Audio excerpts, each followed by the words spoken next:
ago when I started here, and then day one there was like roughly about one car here. Yeah. So then I helped him and his nephew Rob. We helped get all the cars over here, and a lot of the cars just had mice damage and things of that nature. Oh, I can imagine. Sitting in a barn, like there was. That's where these were stored originally, in a Yeah, barn? there was a Like his own barn, or? Yeah, they were all barns that he owns. He owns a couple properties. So like there's a barn down the street that he had. Yeah. And so basically they were all stored in there, and then there was probably about 20 to 25 that were stored in his personal garage. Well, then that was the problem. Every time that you had, you know, one had a dead battery, well then this one had a flat tire, and Yeah. this one was dead. So it was like all day event, or multiple days to be able to pull a car out of the garage. Sure. So I think the whole museum kind of started as just a better way to take care of the cars. Yeah. You know, give them a better life. So now that they're in here and they're climate controlled. I'm assuming he bought this or built this building. I mean, He built this about 5 years ago. Yeah. I mean, that's really incredible. I mean, he did an incredible job. I mean, like boxed out all the columns and the beams and everything. Yeah, he had an architect buddy that came in, kind of designed everything. Sure. Yeah, I believe his name's Ryan. Now, he started off in the waste management Correct. business? Okay. I believe that it was his dad that started the company. And his brothers were And helping then him out? Him and his brother took over. Yep. Cool. And then, you know, because I believe Mascaro's was the first in like to recycle plastics and everything like that. And so for the most part, they were just in Pennsylvania, and I think they just spread out to Jersey. Yeah. So yeah, there's definitely money in traffic. Yeah, for sure. For sure. Yeah, Plenty of absolutely. times I thought about it. It's like how many trucks could I get on a loan? You know? But you got to be Italian, you know, right? You gotta be. I got enough in me to be a part There you of go, it, perfect. So tell me a little bit about like some of these cars. I mean, I'm like a huge Porsche fan. Holy cow! I mean, you got to be kidding me. Yeah. Apparently, he is too. Yeah, definitely. Right? Definitely. I think that's kind of what it stemmed out. He bought a couple Porsches, and the Porsches he never really had issues with. He bought a handful of those, and then he started buying the Porsches, and he said like the Porsches are some of the best cars that money can buy today. They're well-built machines for sure. Especially like, you know, your RS2s and your 3s, and he said, you know, they're the best. And I know he has another RS3 getting delivered next month. It's like the brand new one that just came out. Oh, really? And so I think that should be here next month. And It's a GT. He said it was a RS3. It's like the newest model. Well, there is. I just saw it actually at a Porsche meet, and it was the Cayman GT4 RS, the Rennsport. He's getting one of those. I believe so. Wow. Yep. That's at least, I think, $300,000 at this point. You know, with the markups and stuff. I believe that this was the most expensive. This is nice. The 918 was the most expensive car he actually ever bought. Like This is the electric one, right? Correct. The hybrid. Hybrid. Yeah. Which is exactly, you need the internal combustion engine and the electric to help with the torque. And I think the combination of the two is perfect. I think what impressed me the most about this car was, it still had the window sticker in it when I cleaned it. Yeah. And it was the miles per gallon I got for the power that it makes. And it was like all on gas. It got like 36 miles a gallon. Oh, that's insane. And then between the two engines, it got over 68 miles a gallon. I was like, that's incredibly That's crazy. impressive. And with the looks and the power and everything that you're getting out of it, oh my gosh. Sure. The quality, the workmanship. Yeah, I know Lou himself, I believe his favorite Porsches are the Carreras. The Carreras? Yeah. For sure. Said it's the the most dangerous non driver modded car, because it doesn't really have your traction controls and it doesn't have everything, so it's definitely one of the deadliest Porsches. For sure, yeah. But he said Who was it that died in one? That was a James deal. Dean, right? He bought basically two of them at the same time. Wow. Both 07s. He bought this one as like the daily. The daily The driver. daily that's got 2,000 miles on it. And this You're one- okay with me buying a daily driver like this, right? And I believe this one has about 76 miles on it. Jeez. Yeah, most of the cars here have And not for nothing, extremely low miles. they look so good. I mean, again, you're doing a great job with Yeah, the I detailing. appreciate Oh, I don't know. I'm going to ask you a little bit later what you're using and all, Yeah, I wish I could all go that a kind of step stuff. further, But sometimes you can only get this one is story. awesome looking. Yeah, I think the one that actually catches, because I'm not a huge Porsche guy, I'm more your old school Chevy guy. Yeah, yeah. But I'd say out of all of them, and I don't know why, and I think it's just because it's white. It's that 911R that catches my eye the most. 911R, yeah, this is just so nice. And I believe that this one actually has rear wheel steer as well, if I'm correct. I think it does. Yeah, I believe it was an option that he got with the car. Just gives you a little bit of a better handling around the turn. And I loved how all the Porsches, all their keys are actual like silhouettes of the Porsche. Yeah, itself, it's so cool. You know? I was like, that's pretty cool. Except the 918. The 918 came with a. It basically looked like the wheel with the rotor with the caliper. Oh, that's so cool. And it actually spins? Yeah, that's what you get for $1 million. Yeah, it's the least you can ask for. This is so cool. I mean, that's a race car right there. For sure. And that was the same deal. We bought those both at the same time. This is the Rennsport. I think they were all... I think he always had in mind that, you know, I'll buy one and I'll buy two. Just so if I want to drive one will still stay, you know, perfect. Oh my God, this is so beautiful. I mean, the color, the scheme, everything about it, it's just unbelievable. The only thing that's kind of a shame is that, because I didn't believe it, Rob was telling me the one time when we picked these cars up, and he was telling me the one little secret to these things that were in the paint. Mm-hmm. And you cannot see it in here at all. But like outside in the sunlight, you can catch a glimpse. So basically, right here across the hood, it's actually etched in and it says Porsche. I heard about that. It's ever so slight, and it has to be in the absolute perfect lighting to see it. But yeah, they say Porsche across. You can actually see that. Yeah, I heard about that. Like, unless you really know about it, you wouldn't see it. But in the right light, like he told me about it. And I was like, dude, what the hell are you talking it's not. about? It's almost like a reflection through the paint. It's like almost like it's just. Now, was that intentional, or was that just intentional? That's insane. It's just slightly etched in, and I'm not sure how they actually accomplished it. You know, if you're too aggressive with the polishing, would you lose that, or I don't think you would. No, because is it inside the paint, like the paint itself? Yeah, that's I insane. definitely believe that it's under the clear. Yeah, I think so too. See the etching when you see it in the perfect light, you can kind of catch like the carbon fiber. Yeah, through it. There was a detailer that I saw online that said something to that effect, and he said you could see it in the sunlight, just like what you're saying. Right. But it's so faint. But that's the only thing that's a shame with some of the cars, that because it's like only that natural sunlight can pick up some of the features. Like right. Like on that MC12, like that thing has such a flip-flop paint on it, like where that white is like crazily pink and green and everything out in the daylight, and it really depends on your environment, right. like what it's in. Doesn't do the right now it almost has a gray tint to it, obviously because of the building. Gray. Yeah. Yeah, but like that car outside is I'm sure it's incredible. It's an eye catcher in here, but it's completely different paint scheme. For sure. Because I'm not 100% sure, but I believe that's one of the cars that when they made them, they actually ground up actual fish scales when they painted it to put in the paint, and that's why it has such a... Seriously? Yeah. That's why it has such a hard color change to it. That's such an Italian thing to do, right? It's like good luck trying to match that if you get into an accident. Right. But, that's incredible. Yeah. Especially being pearl on top of it. This is absolutely probably one of my favorites right here. I mean, this GT2, I mean, it's crazy. The Rennsports are unbelievable. And then this is just a T-badge GT3 RS. Yep. Which is kind of nice because there's no logos on it. There's no nothing. No, so it's so simple. Are any of these wrapped at all, or is it just all the original paint? Everything's the original paint now. Like some of them do have PPF film. Yeah, the clear bras and stuff. I think definitely came from the factory. I'm sure. They aren't the best.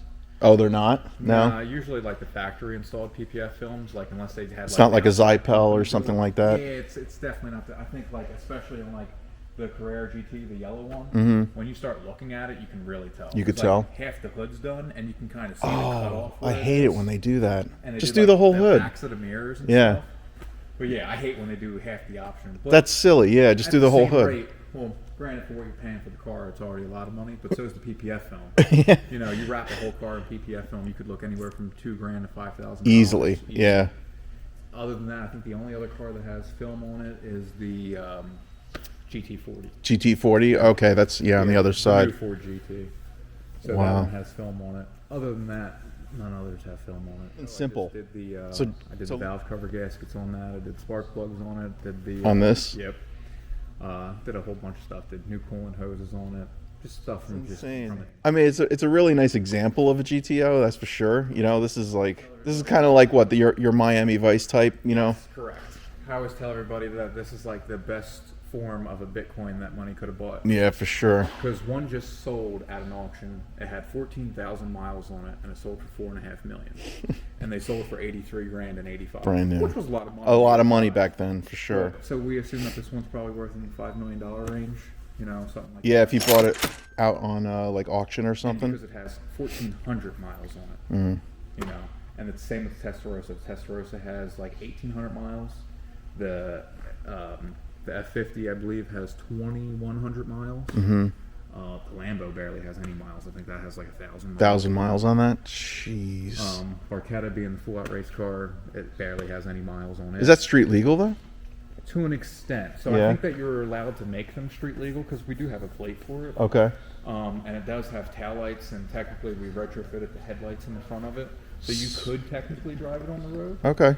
but I don't know who would ever inspect us. True. Yeah.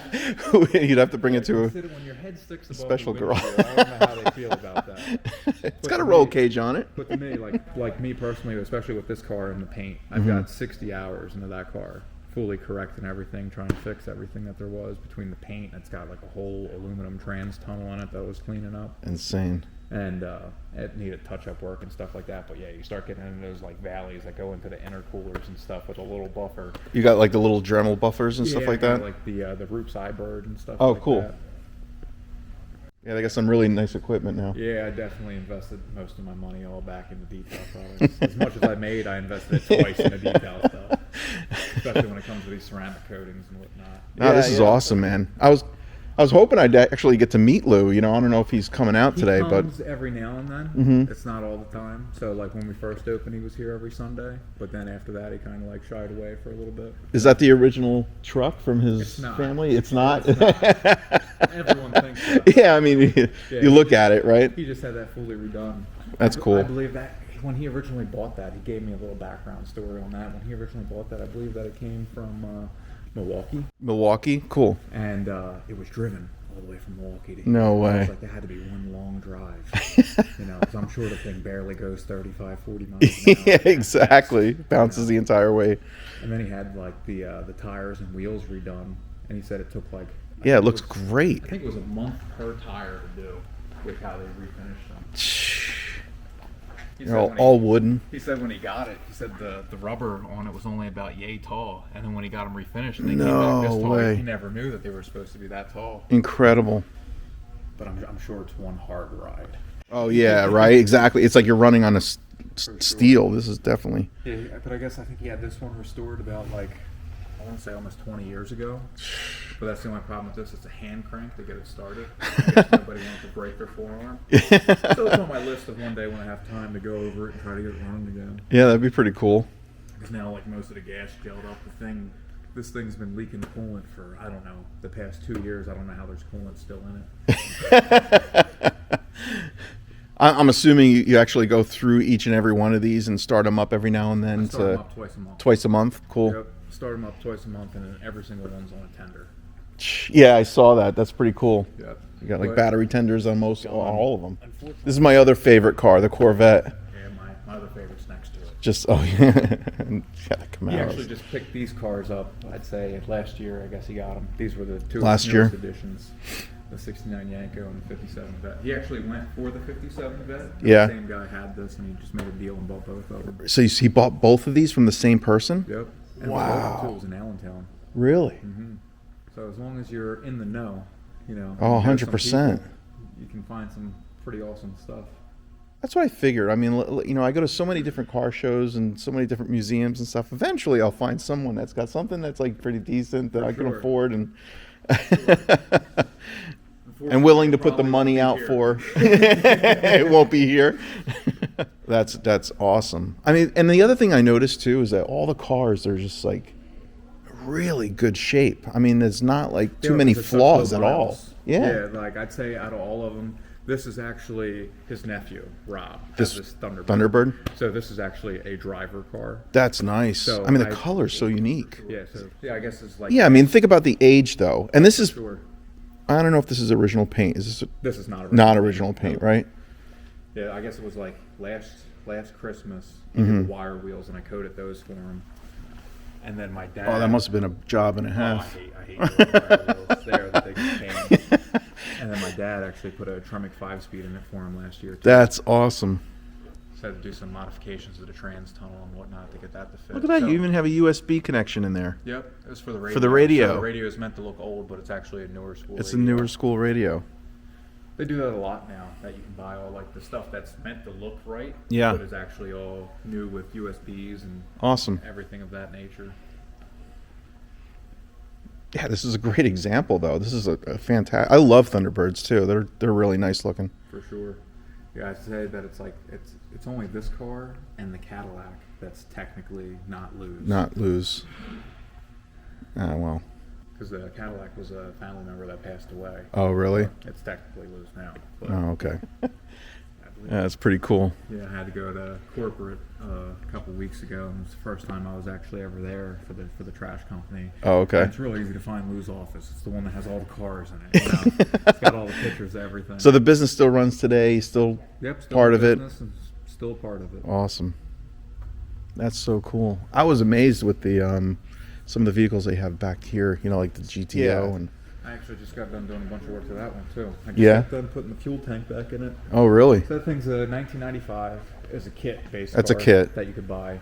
And believe it or not, I never even knew them things existed. I knew the kits existed, but not that you could buy Like the that. Factory 5 and all Right. those things. So brand new, they were $50,000, and they really haven't Not gone- assembled. No, Assembled? Just like that. Just like that? Just Really? like that with the 5.0. That's and not 5-speed bad. in it. I mean, not. 50 grand, you're getting a nice Cobra. Really affordable, and they haven't gone up in value. So They haven't? literally, you could buy ones today with low miles on it for still 50 grand. That's the way to go. Or you Really. could buy one that has like 30, 40, 50,000 on it for like 35 grand. This one in particular is 95 and it has 800 miles on it. That's insane. I just got done pulling the gas tank out of it. It had about 25 pounds of rust in it. The gas tank did? Gas tank. That's the only problem with cars. Did you swap it out with an aluminum one or? No, I No? cleaned out that gas tank, shipped it out, and had it spray coated inside. Oh, cool. To prevent it from happening again. Because that's the only problem with letting cars sit having fluids in them. Fluids usually create condensation. Mm-hmm. You know, so usually from wherever your gas level is, all above that will get wet, and wherever that moisture sits creates rust. Exactly. So especially because gas is your oil, but it's not oil that sticks around for a long time. So if it's sloshing around the tank, there's always some oil. It protects in it. everything. It protects it. Yeah. But if it never moves, it just creates rust. Exactly. So it's like one thing. It's like if you want to have cars that are just on show and they're never going to go anywhere, I'd say drain all fluids, disconnect batteries, you know, and put it in a bubble. Yeah. But Yeah. otherwise, if you plan on ever driving them, then you got to keep fluids in them, and And you got to drive it around every now and then. Yeah. That's the hard thing too, because it's like a lot of these cars would be hard to replace if something happened to them. Oh, absolutely. So it's like always sketchy, like trying to ever drive them out on the road, especially with potholes and this and that. Now you've driven this, obviously. So, I mean, comfortable. I mean, is it comfortable So they made compared to? these- I believe what it was, they actually made it a foot wider inside. Okay. So you had more interior space, but if you're a tall person, that's not the best. Right. So basically, So I'd be okay, right? So. so Rob drove a lot too, and Rob's about yay tall. So Okay. he fits in. He likes it. He's the only guy that gets in here that has to move the seat up. You know, but other than that, it's like it's comfortable. My only complaint about this is kind of like how the floor is situated by the pedals. Yeah, So exactly. you kind of go hit the gas, and you kind of end up hitting the brake as well. Oh, If you got okay. big feet. Because they're so close together. Right. But I'd say nothing's quite as bad as that compared to like the Selena 7. The Selena is a Celine. different story. So like when you bought that car from the factory, Yeah. they had you come out to the factory, sit in the car, and that's where they bolted the seat in. No way. So Lou wasn't the original owner of it. Whoever was had to be like a horse jockey and really, really short. Because I get in that car, I'm like way It's against tight. the steering wheel, and there's There's no way you can adjust it at no, all. it's bolted right to the floor. Wow. So the only way to be unbolt the seat, Move it back. and you only really got 2 inches to move it back from where it is. Move it back and then make new holes in the floor. It's not worth it. No. It's not worth it. And the only issue with this car that I have is same deal. These pedals are even closer together. Really? I mean, literally, between your gas, your brake, and your clutch, you have that much space. So is it really A lot of almost- these cars, you know, and this one especially, when you open the door, the sill panel is this wide. So you physically have to like sit in the car, pick your leg up, get it in. Get the yourself car, in there. get It's the so other one in the uncomfortable, car, right? and then realize that you forgot the tender still plugged in. Get back out and then do it all over again. But you did a great job with the paint here. Oh, I mean, this paint paint looks is really good. great. Yeah, unfortunately, candy it apple seemed red. To be like, I guess because a lot of times he bought them, and whether they came from dealerships or whatnot is a Mm-hmm. different story. But there was like certain things that were done that they ruined some of the cars. Like for example, that's actually a carbon fiber cowl, but it's it's bad. So basically, Is it like faded or something, or is they it? put wax on it, never wiped it off. Oh no! So eventually, I'll get around to wet sanding that. And bring Yeah. it back to new. But yeah, You're gonna have to take it off the car, or can you do it? Yeah. I'll take it off the car just for safety measures. It's a shame. But like they did a lot of things like that. Like even in like the 05 or 06 Ford GT, Mm-hmm. I spent like 14 hours on the inside of that car fixing what the dealership did from when it was new, because it's never been touched. Never since been then. touched. You know, so I get in that car and I start looking around, and I'm like, it looks like they implied like an interior coating, but like they did it over dust, and they didn't do a good job. Like you could just tell that like they put it on a sponge and just wiped it on. That's it. willy-nilly Yeah. everywhere. And then on the back of the seats, the backs of those seats are carbon fiber. They wiped it on and never wiped it off. Oh no! So there's high spots and it looked everything, just and like that with high spots. oh no! And I'm like, you know, Lou, I was like, I got to pull these seats out. I got to do correction on them. I was like, think about fixing them. And You don't even know what product they used. You might be able to like Right. if you actually knew what type of product they used, you might be able to take out the high spots with the same chemical. That's kind of why I was kind of impressed by it, because usually dealerships don't use anything that's Yeah, it's good not high quality, necessarily. Yeah, exactly. because they don't have the time. Right, They right. physically don't It's have all the production. time. Get it out. like, if you're sitting there spending 20 hours at a dealership, you're going to be fired. Yeah, exactly. You know, it's Right. not going to happen. Right. This is beautiful though. Even the Cobra Jet. Oh man, Yeah, the Cobra Jet's real nice. monster engine. Yeah, your factory 1,000 horsepower production car. That runs 850s out the box. But the only downside of that is they don't sell them with titles. They don't sell them with titles. They don't want you to put it on the street. Too dangerous. Too much power. Yeah, for the most part, and because of it wouldn't pass inspection. Because cars don't pass inspections when they have full roll cages in them. They don't Oh, pass that's true. inspection when they got parachutes on the Right. back This is of basically a race car. Yeah. So what people usually do to get around it is that they'll find a crashed up Mustang that went to a junkyard, and they'll buy the car for the title. For the title. And swap VIN plates. So the ones that you do see riding around on the road, that's usually That's the case. usually what they did. Yeah. That's usually the case. Well, that's awesome. Well, thank you so much, man. I appreciate it. No, I really appreciate the time. Anytime.